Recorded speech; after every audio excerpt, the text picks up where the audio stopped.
आइए जानते हैं। नए साल में सरकार ने कई सारे नियम को लागू किए हैं और कई सारी योजनाएं शुरू की है। जैसे मजदूरों को 5,000 रुपए, महिलाओं को फ्री सिलाई मशीन, फ्री गैस सिलेंडर और वृद्धा पेंशन को बढ़ा दिया गया।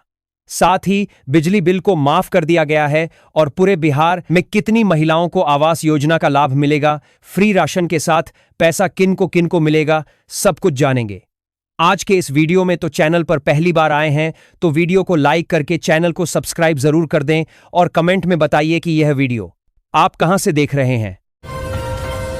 जिस हिजाब ने डॉन नुसरत परवीन को सोशल मीडिया से लेकर सियासत तक की बहस का केंद्र बना दिया था, अब उसी डॉन नुसरत ने चुपचाप अपनी ड्यूटी ज्वाइन कर ली है। 23 दिनों के इंतजार, विवाद और ऑफर्स के बाद आखिरकार उन्होंने बिहार में सेवा का रास्ता चुना। सोनवर्षाराज प्रखंड के मंगुआर पंचायत में अतिक्रमण हटाने पहुंची प्रशासनिक टीम पर ग्रामीणों का गुस्सा फूट पड़ा। पावर सब स्टेशन की जमीन खाली कराने के दौरान हंगामा, पथराव और तोड़फोड़ हुई। कई सरकारी वाहन क्षतिग्रस्त हुए। अधिकारियों के घायल होने की भी सूचना है। वैशाली जिले से एक हैरान करने वाला मामला सामने आया है, जहां 3 बच्चों की मां रानी कुमारी ने अपने पति और बच्चों को छोड़कर प्रेमी गोविंद कुमार से हाजीपुर कोर्ट में शादी कर ली। इस पूरे घटनाक्रम की सबसे चौंकाने वाली बात यह रही कि रानी के पहले पति कुंदन कुमार ने न सिर्फ इस शादी को स्वीकार किया, बल्कि खुशी खुशी गवाह बनकर उन्हें विदा भी किया। नीतीश मंत्रिमंडल के गठन के बाद बिहार सरकार भ्रष्टाचार के खिलाफ सख्त है। कृषि मंत्री रामकृपाल यादव ने भोजपुर में उर्वरक व्यवस्था का जायजा लिया। उन्होंने कालाबाजारी, जमाखोरी और अधिक मूल्य वसूली पर जीरो टॉलरेंस की नीति अपनाते हुए सख्त कार्रवाई की चेतावनी दी। मंत्री ने बताया कि राज्य में पर्याप्त उर्वरक स्टॉक है और अनियमितताओं के लिए 38 प्राथमिकी दर्ज की गई हैं, जबकि 104 लाइसेंस रद्द किए गए हैं। इस गणतंत्र दिवस पर बिहार की महिला सशक्तिकरण की अनूठी झलक दिखेगी। पहली बार बिहार राज्य पथ परिवहन निगम की पिंक बस झांकी में शामिल होगी, जिसे अनुसूचित जाति समुदाय की एक बेटी चलाएगी। यह आत्मनिर्भरता और सामाजिक समानता का संदेश देगी। झांकी की तैयारी पटना में चल रही है, जहां चालक को विशेष प्रशिक्षण दिया जा रहा है। यह झांकी महिला सुरक्षा, सम्मान और समावेशी विकास को दर्शाएगी।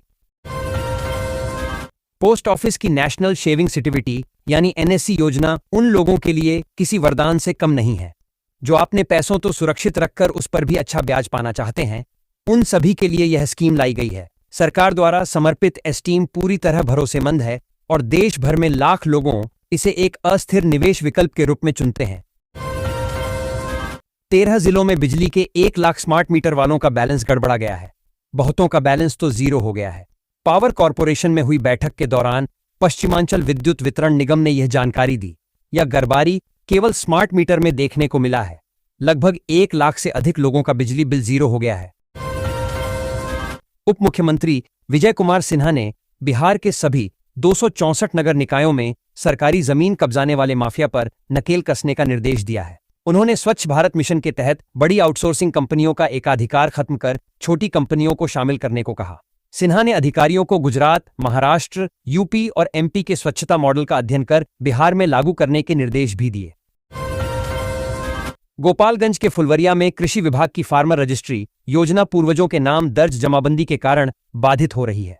किसानों को सरकारी योजनाओं से जोड़ने के उद्देश्य से शुरू हुई इस पहल में जिनके नाम जमीन नहीं है, वे पंजीकरण नहीं करा पा रहे हैं।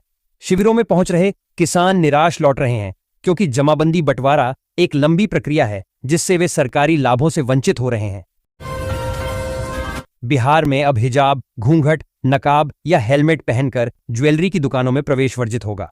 All India jewellers and gold federation ने सुरक्षा कारणों से ये निर्देश जारी किया है।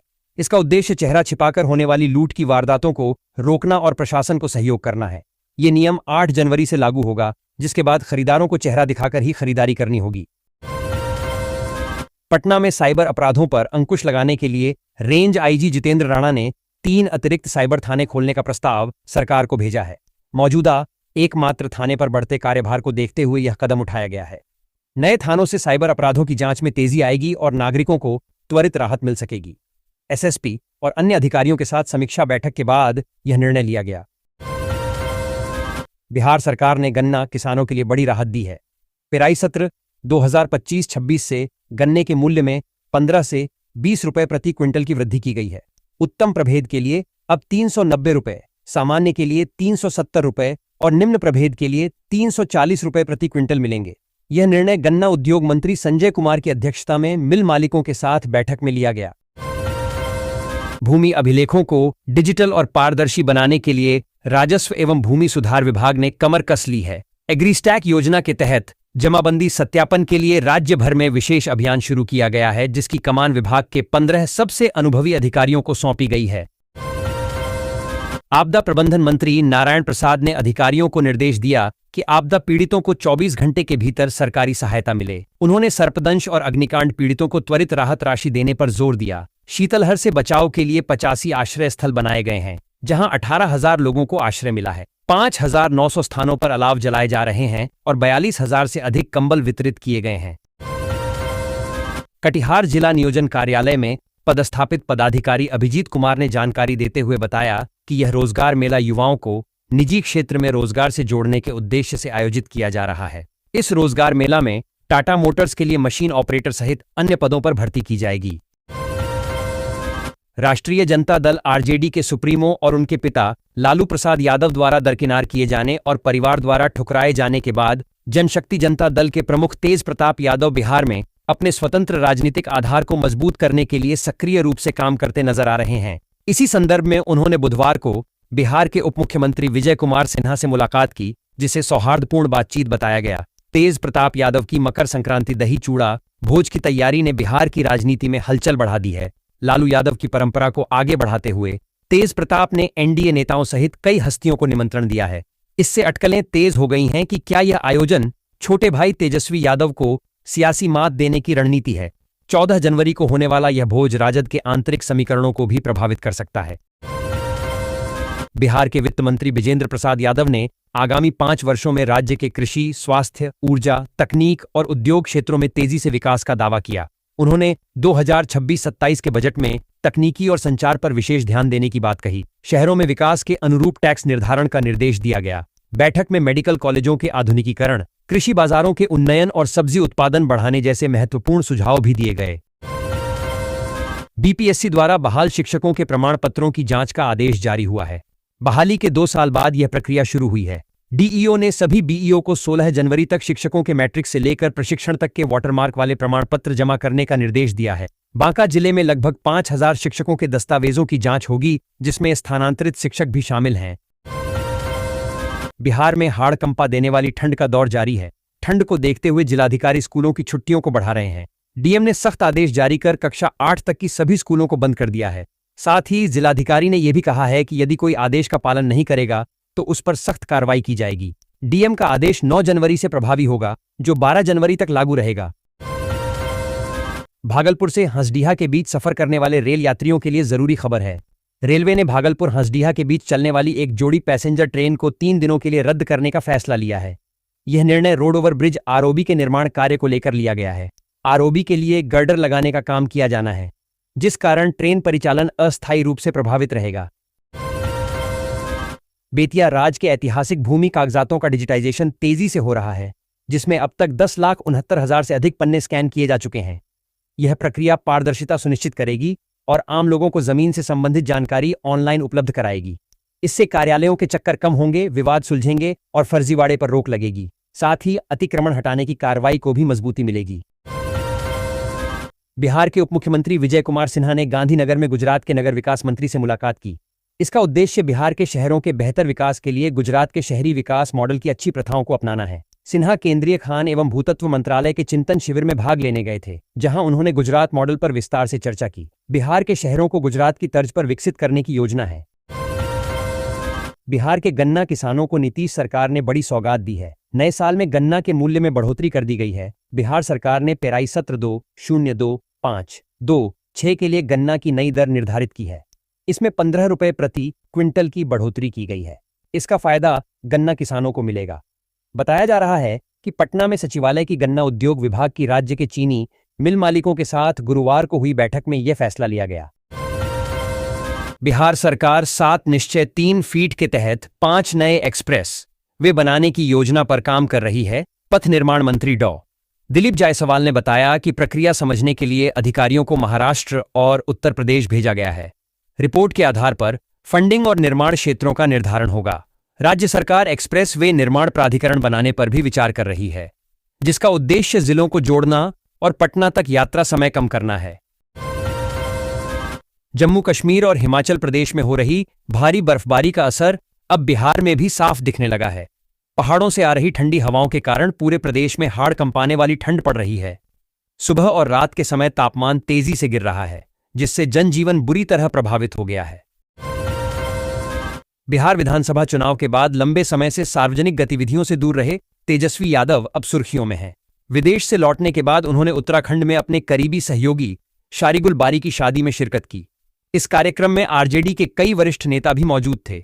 इसे उनकी राजनीतिक वापसी का संकेत माना जा रहा है। वे 9 जनवरी को पटना लौटकर पार्टी की रणनीति पर ध्यान केंद्रित करेंगे। हिल्सा व्यवहार न्यायालय में बिहार के डीजीपी, नालंदा के एसपी सहित 11 अधिकारियों के खिलाफ दर्ज जमीन विवाद से जुड़े परिवाद मामलों की पहली सुनवाई होगी। अधिवक्ता सिकंदर पांडे ने अधिकारियों पर पद के दुरुपयोग, साजिश रचने और जाली दस्तावेज तैयार कर पैतृक संपत्ति से बेदखल करने का आरोप लगाया है। ये मामला पटना हाईकोर्ट में भी लंबित है और न्याय न मिलने पर न्यायालय का दरवाजा खटखटाया गया है। पटना के कुम्हरार में बापू परीक्षा केंद्र पर परीक्षार्थियों की सुविधा व सुरक्षा हेतु धनुकी मोड़ से केंद्र तक फुट ओवर ब्रिज एफओबी बनेगा। पथ निर्माण विभाग द्वारा लगभग 4.46 करोड़ की लागत से बनने वाला ये पुल 6 माह में पूरा होगा। इससे मल्टी लेवल पार्किंग से सीधा प्रवेश मिलेगा, सड़क पार करने की समस्या खत्म होगी और दुर्घटनाओं का जोखिम कम होगा, जिससे यातायात सुचारू होगा। प्रवर्तन निदेशालय ईडी ने सरकारी नौकरी दिलाने के नाम पर चल रहे बड़े फर्जीवाड़े का भंडाफोड़ किया है।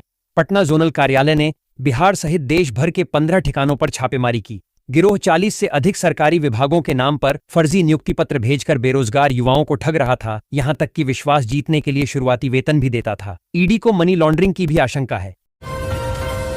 पटना एम्स में 5 लाख रुपए से अधिक के गबन का मामला सामने आया है। चीफ कैशियर अनुराग अमन को वित्तीय अनियमितताओं के आरोप में निलंबित कर दिया गया है। आंतरिक ऑडिट में कैश बुक और बैंक खातों में गंभीर विसंगतियां मिली, हालांकि राशि लौटा दी गई है। एम्स प्रशासन ने विभागीय जांच शुरू कर दी है और दोषी पाए जाने पर कड़ी कार्रवाई की चेतावनी दी है। बिहार के औरंगाबाद को जाम से मुक्ति मिलने वाला है। जाम की समस्या से जूझ रहा शहर अब राहत महसूस करने वाला है। बाईपास निर्माण की स्वीकृति मिल गई है। अब स्थानीय लोगों को जाम की समस्या से राहत मिलेगी। 835 करोड़ की लागत से इसका निर्माण किया जाएगा। राजस्व एवं भूमि सुधार विभाग ने एग्रीस्टैक योजना के तहत किसानों की जमाबंदी सत्यापन के लिए 15 वरिष्ठ अधिकारियों को जिलों का प्रभार सौंपा है। यह अभियान 10 जनवरी तक चलेगा, जिसका उद्देश्य भूमि डेटा को सटीक और विश्वसनीय बनाना है। इससे किसानों को सरकारी योजनाओं का लाभ आसानी से मिल सकेगा। विभिन्न अधिकारियों को बिहार के कई जिलों की जिम्मेदारी दी गई है ताकि सत्यापन प्रक्रिया की निगरानी की जा सके। पटना में राष्ट्रीय स्वच्छ गंगा मिशन एनएमसीजी के तहत 11 सीवरेज परियोजनाएं चल रही हैं, जिनकी लागत 3237.69 करोड़ रुपए है। इनका लक्ष्य 350 एमएलडी सीवेज शोधन क्षमता और 1140.26 किलोमीटर सीवर नेटवर्क विकसित करना है। इन परियोजनाओं से पटना के हर घर को सीवर कनेक्शन मिलेगा, दूषित पानी की समस्या खत्म होगी और गंगा नदी में अनुपचारित सीवेज जाने से रुकेगा। पहाड़ी और सैदपुर में हजारों घरों को जोड़ा जा चुका है।